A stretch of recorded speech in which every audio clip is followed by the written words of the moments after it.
Well, thank you all for joining us today. I will go ahead and share my screen.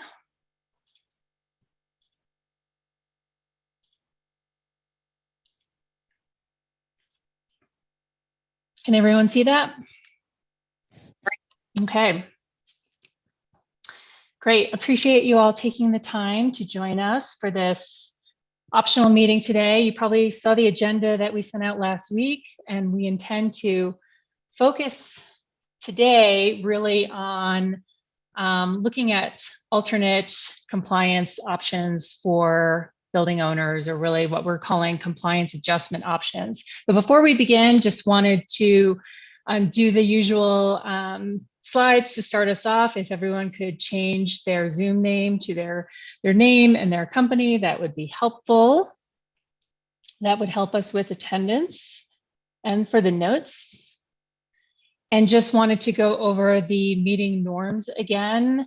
Please have your cameras on if at all possible. If you're eating lunch, that's fine. You don't have to subject us to that. But if you are available to have your camera on, we'd appreciate that. There are no bad ideas. Please feel free to speak up and share yours. Share your thoughts, but also share the space and give others the opportunity to speak as well. We always want to be respectful of other people's opinions and viewpoints. Be present for the conversation, so please limit your phone and email use. Leverage your expertise, not your position or connections. And we do want to consider all viewpoints here. And then we're going to try to abide by the enough, let's move on meeting norm as well. So today's objective, as I mentioned, we're going to be talking about the opportunities to provide target and timeline adjustments to building owners. And so we've kind of modified how we're framing this a few different times, but so bear with us as we were talking about, alternate compliance options, and now we're trying to just call it timeline and target adjustments to try to make that clearer. We will review the straw proposals that we did introduce at the last meeting and try to flesh those out a little bit more. And then we also wanted to create the space and time today to allow task force members to bring other ideas to the table, other proposals. So that's what we're hoping to do during this hour. We will not be voting on any of these proposals today during this optional meeting, but we can bring forth whatever the task force does kind of agree on, I should say, or feel like we're getting to a good space with, and then we can bring those forward to the next meeting for an actual vote, or we might try to do some of this offline as well, but we'll consider that. So again, compliance adjustments. Really, we wanted to consider this. We want the task force to discuss these options. These are for buildings that demonstrate an inability to meet that main compliance pathway, which is meeting the site EUI target. So through this discussion, we wanted to acknowledge that there is a diversity of building types, and they all have different abilities to meet the site EUI target or not. We really want to recognize that these compliance adjustment options support equity in providing flexible options for under-resourced buildings, such as affordable housing developments, and really provide some flexibility for all buildings to meet the intent and the goals of the building performance standards. So that's what we're going to discuss today. Putting these proposals up on the screen again. We did introduce these during the last meeting, slightly modified the language a little bit, but essentially we wanted to put forth some broad proposals that this task force could move forward with, including in its recommendations for the AQCC rulemaking. Essentially, the first one is around a timeline adjustment, so providing some kind of option that enables building owners to request a different timeline to achieve compliance. If it will support, an under-resourced building, for example, in completing efficiency projects in line with other major planned capital improvement projects or refinancing. And then the second is really a target adjustment. The proposal is that the task force could recommend that the AQCC adopt a compliance adjustment option that enables building owners to adjust their site EUI target based on inherent characteristics of the building or variations in operations or a similar reason. So I wanted to talk through these a bit and get the task force's thoughts on these proposals, and we're happy to work through wordsmithing these or also coming up with other proposals as well. So I wanted to open it up to anyone who wanted to react to these.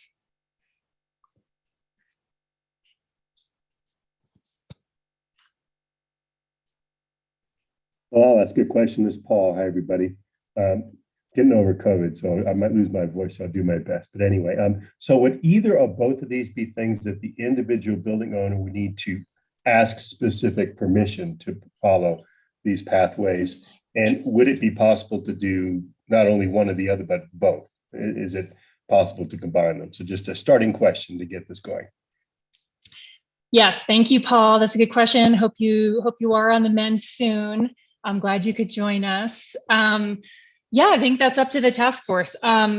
Essentially, yes, a building owner would have to submit a formal request to the energy office to be granted, which will then be reviewed by the energy office and then can grant that waiver or whatever to modify the timeline or to modify the target. So obviously there would probably have to be some documentation that would help support their case. So that's kind of all to be decided, but that's how we're envisioning it at least. Not sure about requesting both at the same time. Again, that can be perhaps up to the energy office at the time. I kind of envisioned it as one or the other, but there could be certainly instances where a building owner might need to adjust both a timeline and a target adjustment. So I'm not sure if, how detailed the AQCC will get in its rulemaking around, only allowing one or the other, but, we could, certainly the task force could decide to include some language around that.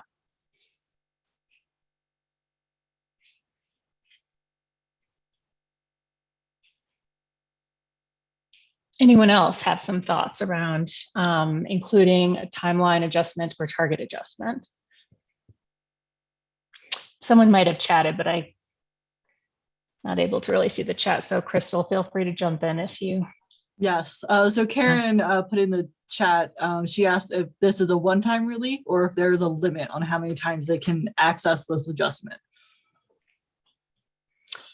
Good question. Again, I think that can be, it might be up to the AQCC rulemaking, and the task force could go ahead and recommend that, either of these adjustment options can be used, once in the next 2 compliance periods or something like that, for example. It's really up to the task force. Or you can put in your recommendations that we want to limit it for building owners. Katrina, do you have your hand raised? Do you want to ask a question or share? Maybe she's not hearing. Katrina, do you want to? Yeah, sorry, my audio is cutting in and out, but I heard you that time. No, okay. That's okay. I'm not sure why I lose a bit here and there. I just wanted to comment that I noticed a couple of details that I think we had in the last task force meeting are not in this language on the timeline adjustment. And in general, I think it would be helpful for building owners if there was more detail in these, because this leaves a lot of open questions for the AQCC to answer. And I think the market would appreciate if there was more certainty right now. And so, just hoping that we could add a little bit more detail to some of these. Okay, what kinds of details are you thinking about? Like around around which deadline or which compliance deadline? this would be available for, or what were you thinking?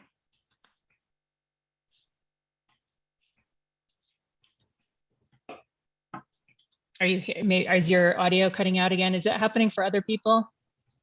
I'm sorry, not hearing. I just cut. Do you mind repeating? I'm sorry that cut out.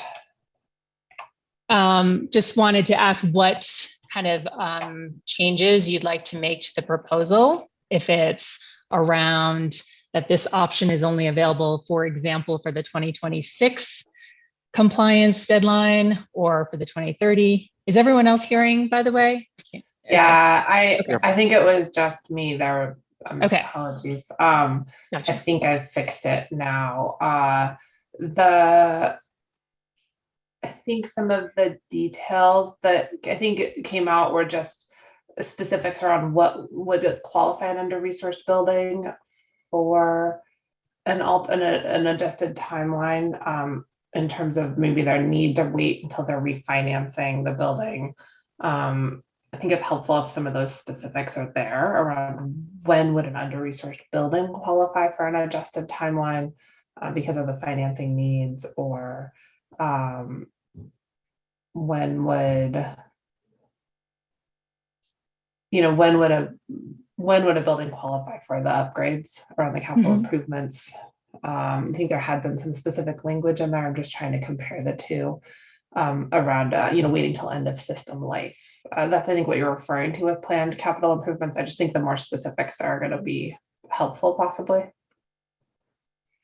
Okay, maybe you can add some of those into the chat and we can consider adding kind of like sub bullets or something around an overall recommendation that would then go a little further and provide a little bit more direction to the AQCC. Yeah, that sounds good. Okay. And Crystal, sorry, I can't see the chat. So if there are other things. Yes, Christine brought up that she suggests a one-time target adjustment unless major things change since the last target adjustment. How do people, yeah, how do task force members feel about this one-time adjustment option?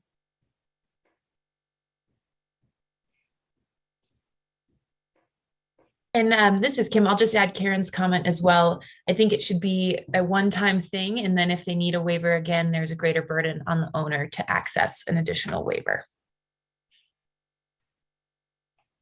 Okay, great. We can certainly capture those ideas. Stacy. Go ahead, Stacy. Yeah, maybe I'll try to pick up a few of the threads in that.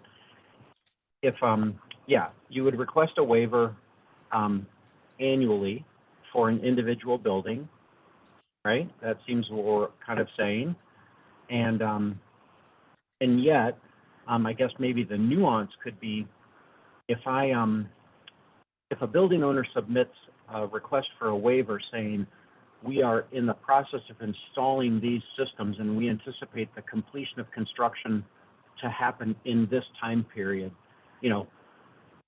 could they get a waiver that covers 2 years, or are we just going to, so we don't have to track all these nuances, are we just going to say every year, one building at a time, if you need a waiver, you have to request it, period?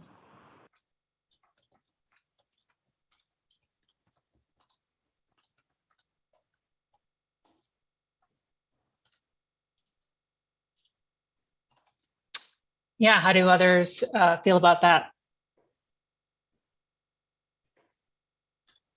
Maybe we can restate that, Stacy. Yeah, maybe. I guess I'm just asking if to not complicate the program, it does seem easiest to say that an individual building that needs a waiver would have to submit that request on an annual basis. However, if a building has an ongoing efficiency improvement project and they submit that documentation that says, here is our construction schedule, and we know that our project will not be complete for 2 years or 3 years, or I don't know, would we want to allow them to just, hopefully could the program allow for that just to get registered and put in place, and that exemption or waiver, whatever, to be in place for multiple years? I guess the real question is for the CEO or Touchstone or whoever's going to manage the backside of it and what's possible. Yeah, that makes sense. I mean, I would think, yeah, an annual waiver makes sense, certainly, but I can see that if you have this long-term capital construction or improvement plan in place, that you would submit that once, you know, for 2026. I don't know that you would necessarily need to do it. I guess it could be up to the energy office at the time to see what makes the most sense. Kim, I'm just going to chime in here with a little background on the benchmarking program, not to confuse us with the BPS, but like we show on that timeline slide, benchmarking will be happening annually. So they will be submitting their reports, or if they are submitting a waiver or exemption request, that happens annually on the benchmarking side. And when that happens, it's tied to a building ID. So sometimes it can be a campus under one ID, but usually whatever that ID is, that is what you're submitting a waiver for. This would apply for the BPS too. So it's typically one building, one request. You can't just put one request in for like 10, 20 buildings unless they're deemed a campus. So just to provide some clarity around that, and I just want to clarify here from the CEO side that when we're talking about adjusting the timeline, we are talking about the 2026 and 2030 targets. So for 2026, you would have to submit your data by June 1st of 2027. So what I was reading this as was, if you have to submit a waiver or an exemption or a timeline adjustment request, it would have to be sometime before June 1st of 2027. And then if that, to Stacy's point, that would apply for the next 2 to 3 years. Kim, does that make sense? I just want to make sure I'm clarifying that for the task force. Yes, okay. That's super helpful. Thank you, Crystal. Does that make sense to folks? And then we can move to Bill. You had your hand raised. Yeah, it seems to me that what we're talking about is the 2026 target and the 2030 target, that you would be adjusting those targets. And so it wouldn't be an exemption, it would be an adjustment to that, to at least one, if not most of those target EUIs. So could we do it that way? Yes, I think that makes sense. I think that's what Denver does. I think Denver basically allows you to adjust your 2030 target based on a report from an engineer to say that this is all we can do, maximum possible energy performance. So is that right, Katrina?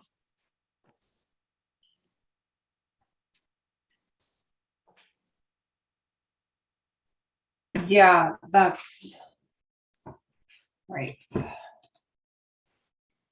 Okay. Christine Brinker. I'm getting confused between the conversations between the timeline adjustment and the target adjustment and what we're agreeing to. I don't know if we could tackle these maybe one at a time, unless there's something that applies to both. Yeah, I think that's helpful. Thanks. So let's go forward. So for the timeline adjustment, essentially, we want to put forth a proposal. Again, we're not voting on anything today, but if you all have suggestions for modifying this slightly, we can do so. And really that's around, essentially, as Crystal said, a building owner would request and a timeline adjustment prior to June 1st of 2027 to meet those 2026 building performance standard deadline. So essentially, if they think that they are not going to be able to meet that because of certain number of reasons, criteria that this task force could lay out or the AQCC could lay out in more detail, then they would have to submit that request again by June 1st of 2027, probably even well before that. so that there's time for the energy office to review that request and approve it, if you will. Yes, Christine, did you have something to add? And maybe this is obvious, but the request needs to say when they're actually planning to meet it. Okay, so you can't meet it now, but presumably you have a plan to replace your HVAC equipment or something like that. That's not happening now, but it's a big thing. So what are you going to do and by when? Yeah, good point. We could put in language around the fact that the building owner must provide some supporting documentation around a plan and a new date by which they will be able to meet that site EUI target. And I don't think just not getting around to it is a good enough reason. Right. I think there would have to be some, extenuating circumstances, I guess, to allow, to enable the energy office to grant that request. Does that make sense for folks for the timeline? Okay, yeah, could be, Bill, I'm seeing the chat now, so it could be around supply chain issues. Sorry. I think that related to that, then you need to show proof of your plan. Like you've ordered the solar and it hasn't arrived yet or something like that. Some sort of proof. Yeah, I think Bill's agreeing with that. Let's see.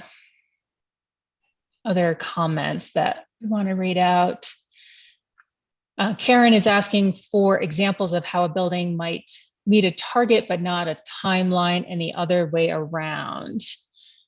I don't know if somebody wants to offer that. Well, Bill's putting in some examples too around supply chain issues.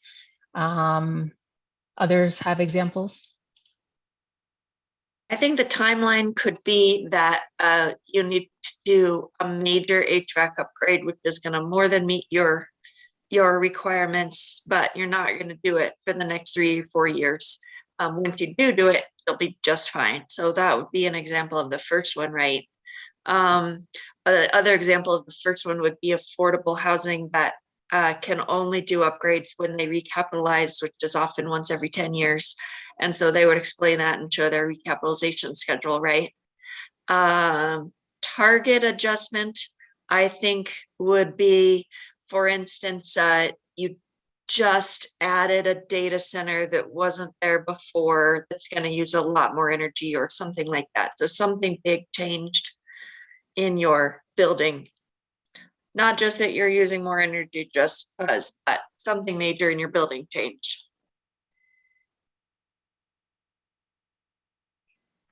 Thank you. I think those are helpful. Bill, sorry, did you want to jump in there?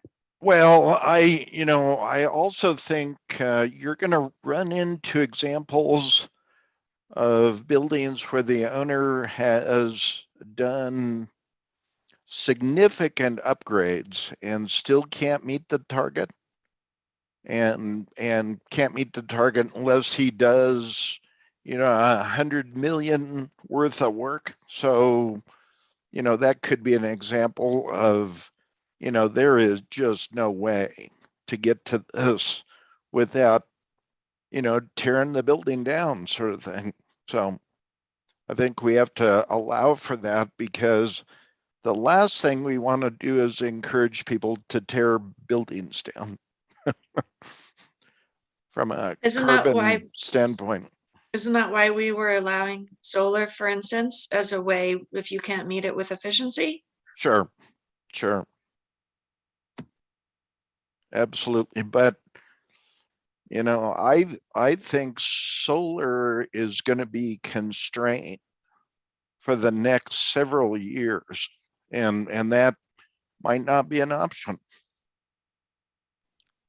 If that's the case, then I think you could submit that as proof for your timeline adjustment. Sure. But I think they wouldn't. I don't know that we just can't reach it as enough of a proof unless you can talk to multiple assessors and they all come to the same conclusion. But I think with all the creativity out there that you can finally find a way to meet it, including if you need a longer extension or a target adjustment. It seems like there's enough flexibility that everyone should be able to meet it somehow. Thanks. And I just wanted to call out Katrina's chat for a suggested bullet under the timeline adjustment, which we can add into our notes and then share with the rest of the task force during the next meeting. But reasons an owner might need this include timing of end of system life, timing of a major renovation, timing for refinancing for affordable housing. And then we could also add a bullet around supporting documentation being required. So, and submitting a clear plan. So again, Denver is still developing that, but we could certainly propose something similarly here. And then going back to, I think, Kara and Karen and Paul had some questions or wanted to discuss whether a building owner could take both adjustments or apply for both adjustments. So it seems like most people are in, or at least so far, the comments have been around that building owners might need the availability of both adjustment options or being able to apply for both adjustment options. Is that right? Does anyone have any opposing viewpoints there to share?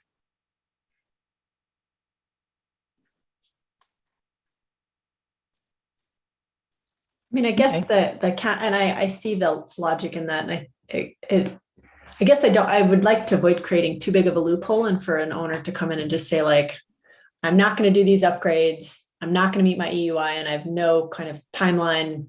You know, I'm not going to upgrade this building. So I'm just going to skip out, apply for my adjustments. And well, even though I asked a question, I didn't have anything specific in mind, and looking at it in detail, it seems like either one or the other should be adequate for most cases. I can't visualize an example right now that would need both. So I am inclined to say it's one or the other. Even I just asked that question rhetorically. Sorry, No, that's fine. Well, you are gonna end up with buildings, and Porter Hospital is perhaps a good example. You know, Porter is at 300 kBTU per square foot. Mm-hmm. And there is no way it will get to 165. There is no way. So I don't care what you do. Take care of them both. Huh? Doesn't the target adjustment though deal with that? Why would you need both? Right. Yeah, you could do a target adjustment, but you know, there's going to be a lot of buildings like that. I look at old school buildings too. Right. Some grocery stores that are well over 50,000. There are a lot of buildings that will struggle with this. Right. You know, Bill, I appreciate calling out Porter Hospital and being with Centura, and I appreciate that. You know, that's the reason for my comments. Obviously, we're going to have to show the proof. We're going to have to put the documentation in place. We're going to ask for waivers, but we're not going to walk away and not do what is right. And so what I'm hoping is that dealing with, you know, the folks that are overseeing this will work with us so we can figure out a solution going forward, because it's going to be a huge demand, not just for our hospital system and our hospitals, but for others as well. And I promise that we'll do everything we can to show the proof, to show the documentation. And all we ask is that folks work with us to find a solution. That's what I'm looking for. Right. I think it's too much to expect that everybody will definitely hit the target, because the targets are very aggressive. You know, they're stretch goals, and they need to be. But you know, you don't want somebody to go, well, you know, the heck with it, I'm not going to do anything. You want to encourage them to do something. Agreed. Thanks, Bill. Thanks, everyone, for those comments. Those are super helpful.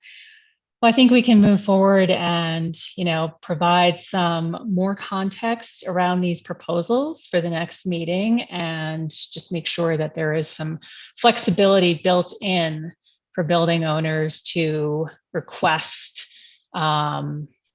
potentially, either or potentially both adjustments going forward.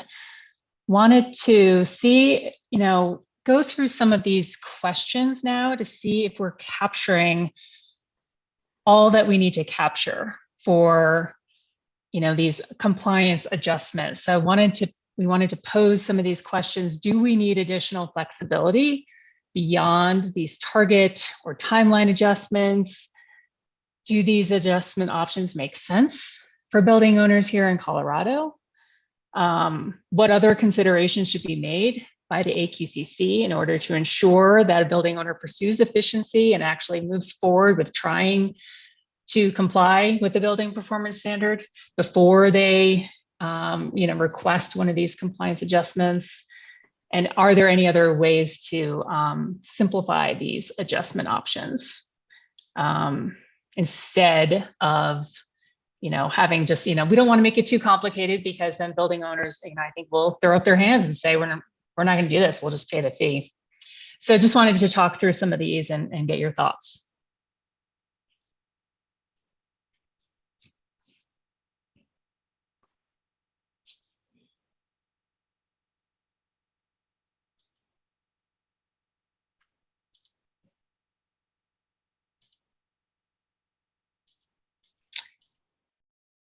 Joel, Yeah, go ahead, Joel. So I keep beating the dead horse on this one, but I really think, I'm sorry, we have to have some sort of solution for EV charging. I know that in Denver, the recommendation / requirement is sub-metering. I don't see that as a tenable solution. The reason why is transportation is a larger source of carbon emissions than even large buildings. So we don't want to make it more difficult to reduce emissions in the transportation sector to simplify things on the building side. Recently, I did do an EV fast charger project at a qualifying building over 50,000 square feet. And we actually looked into the issue of sub-metering directly. That is ultimately what we had to do, is install a separate meter, but it cost an extra $10,000 on the project cost. That was our choice. We wanted to do it that way, but I don't think that we should impose that type of requirement on all building owners who want to charge EVs. And we do know that that's coming. We have a fleet of several hundred delivery vehicles that will be all electric coming into our territory in a qualifying building, and we want to make things as simple as possible. So I guess what I would propose is maybe 3 options. One would be they could sub-meter somehow. 2 would be if they have smart chargers that are capable, that they provide data monthly or annually from the smart chargers. Or 3 would be that we provide an allowance based upon the miles traveled for the electric vehicles. That's my soapbox. Thanks, Joel. Appreciate it. Christine, did you have a comment on that? Yeah, thanks. I was talking with a guy from ChargePoint a couple of weeks ago, actually, and another couple guys that sell EV chargers for commercial buildings, and they said sub-metering comes standard. They said they basically don't even sell any that doesn't come with sub-metering as part of it. And I said, what if you did want to go super cheap and it didn't come, or what if you wanted to add one? And he said might cost a couple $100. And so that didn't seem like a big deal. But I guess if there was a random case where that's not what happened, I think that the target adjustment would cover that. You would say, look, we put in EV and it raised our energy by this much, so we propose raising our target by this much. Yeah, just to go back to Joel, do you think that target adjustment could work in this case for somebody who added a large EV fleet? Potentially. Maybe we include EVs as a subcategory under target adjustment. Just to respond to Christine, the charge point units, they do collect data. It's not actually sub-metered. There are accuracy requirements for metering that charge point doesn't actually meet. But I think their data is fair to use and good enough. I mean, really what we need is the kilowatt hours. But to have that type of service, you have to have the premium product. It's got to be connected to Wi-Fi or to cell service and to software. And there's monthly and annual fees that add to that. And if you're just charging up your pickup truck in the back of your yard, you don't need all of that. You just need a dumb pass-through that's a switch. And requiring somebody to submeter that adds to the cost unnecessarily. Like I said, I just went through that and it wasn't a couple $100, it was $10,000. And the reason for that is because the meters are at the back of the building where the distribution line comes in. And the panel is somewhere inside of the building. And we're talking 50,000 square foot buildings. And wherever they want to install their EV chargers, unless it's at the back of the building near where the meters are, there's a lot more infrastructure that has to be installed in order to bring a meter to the point where the chargers are being installed. So I think there is a lot of oversimplifying of this, and we risk adding costs onto EV people that are trying to electrify. Great. Thanks, Joel. That's really good perspective. And I appreciate you sharing that with some real world data as well. Katrina, you had your hand up next. If is this around EVs or? It's not on EVs. Okay. So once we're done. Okay, let's hold that. John, do you have something more on EVs? Yeah, Joel, I just had a quick question. When you said the metering, now is that a utility meter, a United Power meter, or is that just a separate meter, say read by somebody every month that in your project that you just performed? Good question. In our case, it is a utility meter. And utilities, just so everybody knows, utilities don't do sub-metering. That confuses things. It obstructs our billing process. We don't do that. So for a building owner to quote unquote sub-meter means they have to go out there and find a product to do that for them and manage the data and so forth themselves. It is not going to be passed through to the benchmarking service in Portfolio Manager. It's something completely separate. I appreciate that. Thank you. Yeah, thank you for that clarification. Yeah, we can certainly add some more language around ensuring that, building owners that do add a fleet of EVs and are doing a lot of charging at their building have some flexibility there. Let's see, anything more on EVs? Just want to open the floor for that.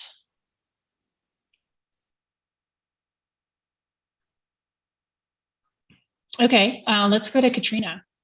Did you have another proposal you wanted to share?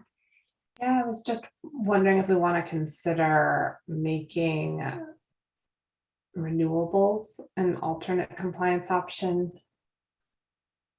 and structuring it as an alternate compliance option, and kind of answering your third question. Is there something we want the AQCC to do to ensure an owner pursues efficiency first? And we talked about this a little bit in the last task force meeting, and Will Tor made a great point that the really efficient buildings are maybe the ones that need solar to sort of fill the gap.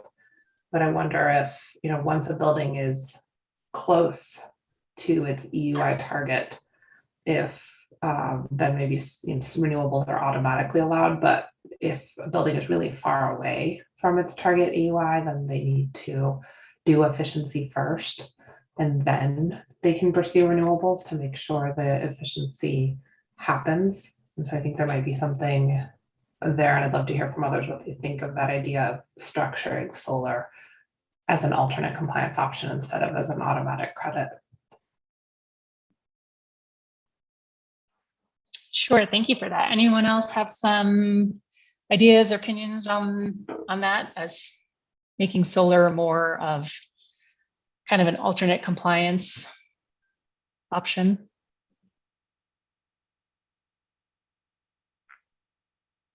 So I'm sorry, my hand's not up. Jenny Gonzalez, please, with anything that you do solar right now, like Bill is saying, keep in mind, it's not available.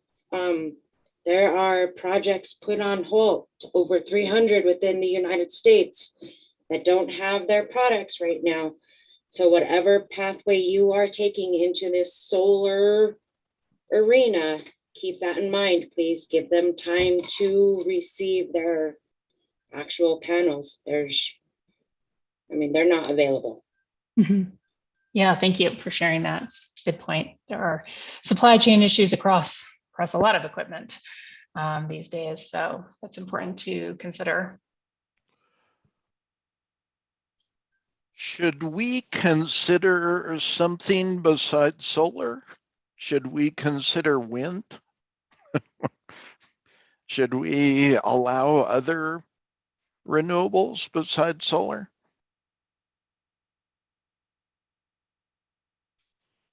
Well, I always have a hard problem with wind at building scale. You know, most of the efforts that we've seen around building integrated wind have not really met any of the expected performance criteria. It seems like, and I don't feel like there's been a lot of investment in improving small scale wind technology. It seems like at this point, it's really become a utility scale solution. And for that, it's quite good. So we've tried many times across the Western US to implement that, and have only got a couple of examples, and they're marginally successful for us. I mean, the wind doesn't blow enough, you know, I mean, in most places, unless you're in Wyoming. So yeah, I mean, our wind resource has been a good spring, as usually is, but it's below most standards for wind development. So at least across the Front Range where most of our projects are. And sorry, go ahead. No, I mean, you look at geo maybe as a better option in the renewable arena. Even that's got some real challenges right now, but maybe that's a way to rethink renewables if solar is in fact becoming very difficult. Mm-hmm. Right. Yeah, and Stacy, we had already voted on, just to clarify your question, we had already voted on renewable energy and including it as a compliance option. This is just kind of maybe reworking the language or the recommendation slightly to promote efficiency first, is my understanding. But Katrina, feel free to correct me if I've misstated that. And I think, you know, we do still want to provide some kind of credit. Of course, we have not identified exactly how that will be calculated.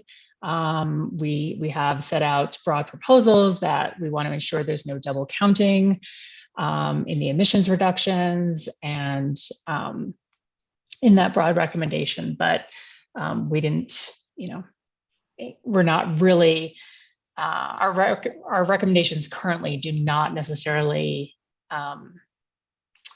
promote, but do not say straight out that building owners must do efficiency first, but they do have that target site EUI that they'll have to meet.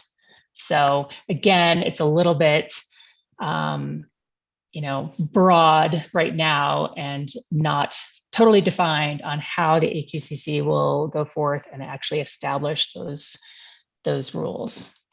Hopefully that's helpful and I'm not confusing you more. I apologize if I am. Okay, yeah, Katrina has tried to clarify that a little bit.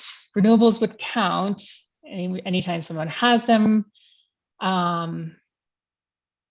Okay, recommending we might require someone apply to account renewables towards compliance and be required to achieve a certain level of efficiency first. Okay, so that's kind of that little difference there. And then Christine's comment is proving you're doing substantial demand response could be another justification for target adjustment as well.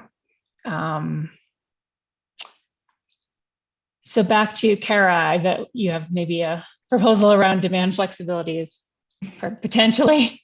Well, I think I started to get a little bit confused as well. And I think what might be helpful is like, a flow chart of these compliance options that we're considering. And it seems like at the highest level, there's the EUI target, and then potentially parallel to that are these compliance adjustments. Mm-hmm. And then below, in support of the EUI target, are these alternative compliance options that we're considering. And I guess I've heard renewable energy, electrification, potentially demand flexibility, and all those would feed up into some level of EUI credit. Yep. Am I understanding that all right? I think so, yes. And we actually are starting to put together a flow chart, but we just didn't have it ready for today's optional meeting. But I think that would be really helpful for the discussion going forward. So appreciate that. Like, again, yes, we're trying to map this out to see what would make the most sense and help all the task force members understand what we are recommending in that way. Mm-hmm. And I guess, thank you, that's helpful. I'm wondering, like with our, well, I'm trying to sort through the trade-offs, like for the level of complexity that we might be adding, doing like efficiency first seems to make sense, and maybe we can convey that, we can message that right in order to make that primary. But I guess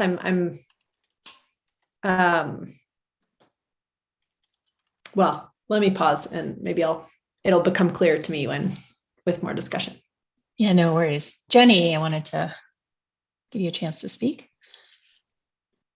Yes, please. So I have a question about all of this. When, and in fact, a building does come into a bind that they cannot pay for these, where is that alternate pathway?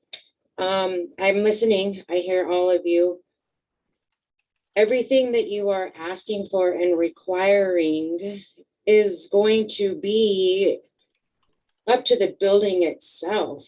Is the service going into that building big enough to give you power at your EV bank that you want in your parking lot? Is that service coming into your building big enough to electrify your space heating, your water, to comply with your new equipment? When in fact that does come into play, you cannot just make wire or your service magically bigger. It is a new install. It is a new permit being pulled by owner expense. So you are leading buildings and individuals into a more expensive pathway now that things are not available. Demand is high. Every building at whatever footage is going to now be required to do this. So that is going to add additional demand. Just keep that in mind when in fact that is going to hinder a building's timeline to comply with what we are asking. Is there a pathway or a form for them to fill out? I mean, everybody idea is wonderful. Yes, let's do it. I have the workforce to give you to get it done. But please, as the individual owner comes into play, make sure they have the money or the finances and they are fully aware of what they are being asked to do. So education. Mm-hmm.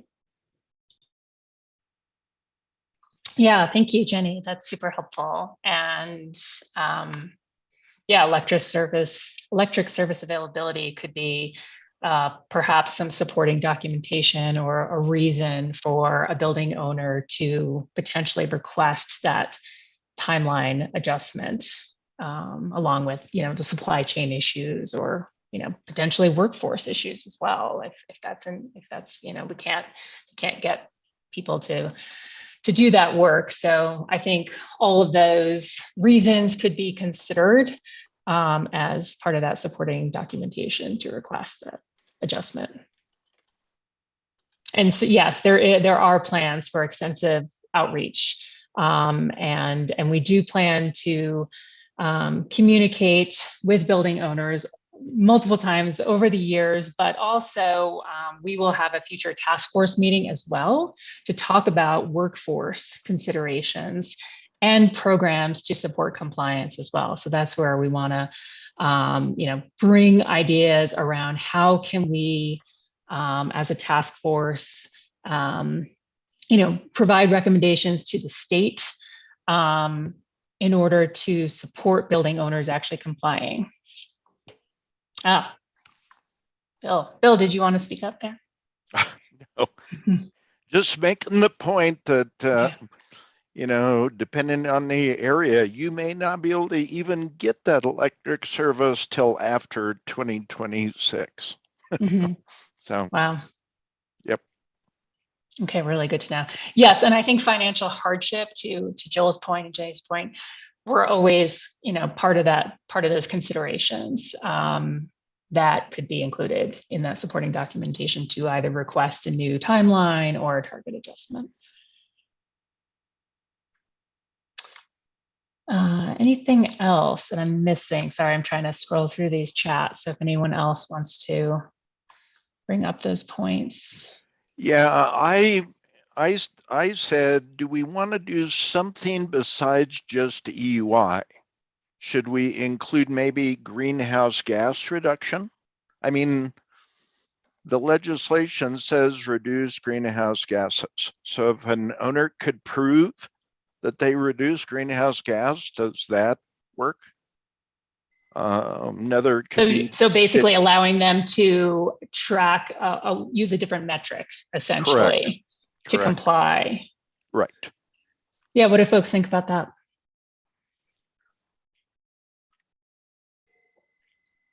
I see some nodding. Anyone want to jump in? Christine, you have your hand raised. I don't know if it's about the metric or not, but. Something else. Oh, okay. Anyone else?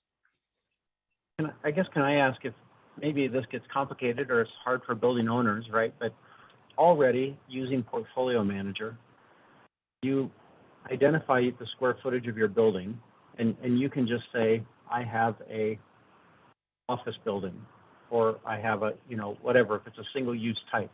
But even within an office building, if you so choose, the building owner can in fact define, well, 51% of my gross square footage is office, 20% is retail, 9% is data center. I mean, you can fill that information out, and then Energy Star Portfolio Manager makes the adjustments, or you kind of explain away your energy consumption, if you will, right? So there kind of already are the tools for these things to be accounted for within Portfolio Manager. So I don't know why we would want to make it more complicated outside of that reporting tool. Well, the thing about Portfolio Manager is you can get direct greenhouse gas emissions from that tool. And so, it'd be easy for a building owner to submit that, for instance, that, hey, we've reduced greenhouse gases 20%. And I think that would count. I would hope it would count. Well, they're not using what the Colorado emissions factor would be at that time. It's using a much larger regional emissions factor. So I don't know if we could necessarily take the data directly from Portfolio Manager on that, but we might need to do some other kinds of calculations. Isn't Portfolio Manager upgrading that? I thought they were gonna allow you to get a much more local. I think they might, yes. Yeah. We did hear that, but we just don't have it in place currently. So yeah, it could potentially be an option. Yeah. And I don't know if it matters, right? If on the same baseline, if you've reduced greenhouse gases, does it really matter? if you're using eGrid for the Rocky Mountain region, or you're using Colorado only between a benchmark and current? Hey, Bill, I'm curious, other than electrification, what might be an energy efficiency strategy that would reduce emissions related specifically to the building that doesn't reduce the EUI target? I'm curious what you have in mind. Well, you know, if you can do fuel switching and reduce greenhouse gases, and the EUI stays the same, you know, do you care? Yeah. Does that get covered in our electrification pathway already? Or are you thinking this is maybe something different from that? Well, I guess I have to think about that. Yeah, that's what I was just wanting to understand. Yeah. Because I don't disagree with your point about that might be a good alternate way that a client or building owner could try to comply.